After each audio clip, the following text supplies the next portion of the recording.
Morning dear students. Carbon cycle के बारे में आज हम बात करने जा रहे हैं। तो यदि हमारे शरीर का 70% हिस्सा वाटर है तो 30% हिस्सा हमारा कार्बन है।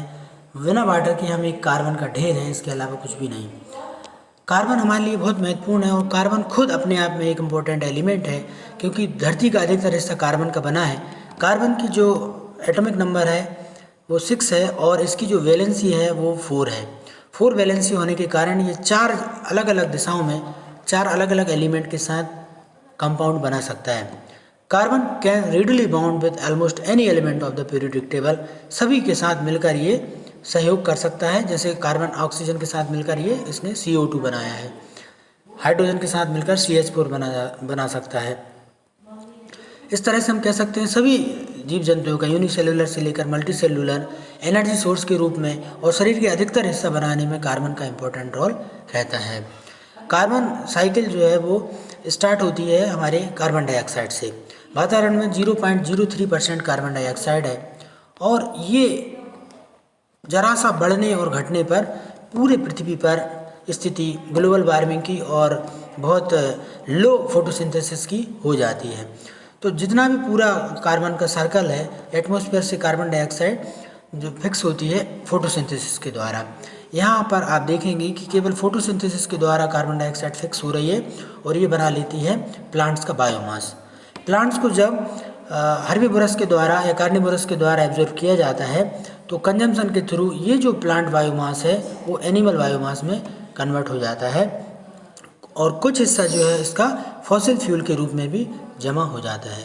पेड़ पौधों को जलाने पर या एनिमल को जलाने पर ये कार्बन डाइऑक्साइड वापस एटमॉस्फेयर में पहुंच जाती है और कुछ हिस्सा इसका ओशियन वाटर के रूप में भी जमा हो जाता है, कुछ हिस्सा रॉक्स के रूप में जमा हो जाता है जो चूना पत्थर के रूप में कैल्शियम कार्बोनेट के रूप में जमा हो जाता है और अधिकतर हिस्सा सेल्ड एनिमल जैसे मोलस्क हैं उनके कवच बनाने में इसका इस्तेमाल किया जाता है।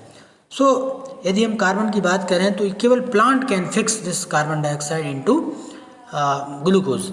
इसको ग्रीन प्लांट्स को एनिमल्स के द्वारा एब्जॉर्ब किया जाता है और एनिमल और प्लांट्स के मरने के बाद और साथ ही रेस्पिरेशन के द्वारा ये कार्बन डाइऑक्साइड वापस एटमॉस्फेयर में पहुंच जाती है। लेकिन लगातार वृक्षों के काटने के कारण ग्लोबल कार्बन डाइऑक्साइड जो है वो बढ़ती जा रही है। कार्बन डाइऑक्साइड का कंसंट्रेशन बढ़ने के कारण ग्लोबल वार्मिंग की समस्या उत्पन्न हो रही है, जिसके फलस्वरूप जो बर्फ़ के रूप में पानी जमा है वो धीरे धीरे पिघलता हुआ मेल्ट होता हुआ नदियों के माध्यम से समुद्र में आ रहा है। समुद्र का जब लेवल आगे बढ़ता जाता है तो धीरे धीरे ये समुद्र के किनारे जो शहर हैं और जो बड़े बड़े देश हैं उनके डूबने का खतरा भी बना रहता है।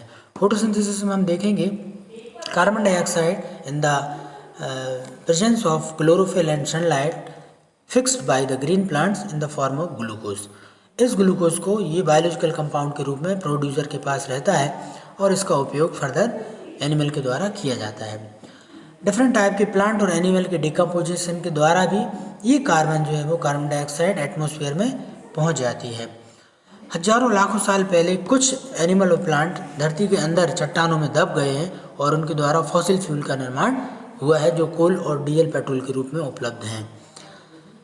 कुछ मैराइन प्लैंकटॉन्स जो रहते हैं वो कार्बन डाइऑक्साइड फिक्सेशन का काम भी करते हैं और कंबशन के द्वारा ह्यूमन और नेचर के कंबशन के द्वारा जलाने के द्वारा तमाम प्रकार का कार्बन डाइऑक्साइड के रूप में बाहर आ जाता है। इसके बाद हम बात करेंगे एटमॉस्फेयर में किस प्रकार से कार्बन डाइऑक्साइड बढ़ने पर धीरे धीरे जो टेम्परेचर बढ़ जाता है, इसी को हम ग्लोबल वार्मिंग भी कहते हैं। नाइट्रोजन साइकिल की हम बात करें तो नाइट्रोजन है important element which is present in the form of urea NH2CO NH2, ammonia NH3, ammonium NH4, nitrate NO3 minus और nitrite NO2, atmospheric nitrogen N2 और ऑर्गेनिक जो नाइट्रोजन रहती है उसको N से डिनोट किया जाता है। नाइट्रोजन इज द एटमॉस्फेयर, ये जो है 78% सबसे ज़्यादा मात्रा में पाया जाता है। लेकिन नाइट्रोजन को कोई भी प्लांट और एनिमल डायरेक्ट यूज नहीं कर सकते क्योंकि ये इनर्ट गैस है।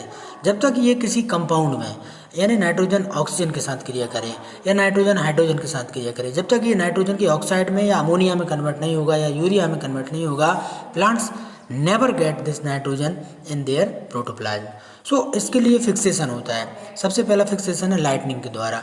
जब भी बिजली चमकती है तो कुछ मात्रा में नाइट्रोजन और ऑक्सीजन आपस में मिलकर और नाइट्रोजन के ऑक्साइड बना लेते हैं। साइनोबैक्टीरिया और राइजोबियम में नाइट्रोजन फिक्स कर दिया जाता है नाइट्राइट के रूप में। कुछ इंडस्ट्रियल प्रोसेस भी होती हैं जिनमें हेबर प्रोसेस के द्वारा हाइड्रोजन और नाइट्रोजन आपस में मिलकर और ये अमोनिया बना लेते हैं और अमोनिया फिर कार्बन डाइऑक्साइड के साथ क्रिया करके यूरिया बना लेते हैं। इस तरह से ये बायोजियोकेमिकल साइकिल नाइट्रोजन की चलती है। क्या करते हैं, नाइट्रोजन का यूज़ प्लांट और बैक्टीरिया के द्वारा किया जाता है अमोनियम आयन और नाइट्रेट के रूप में।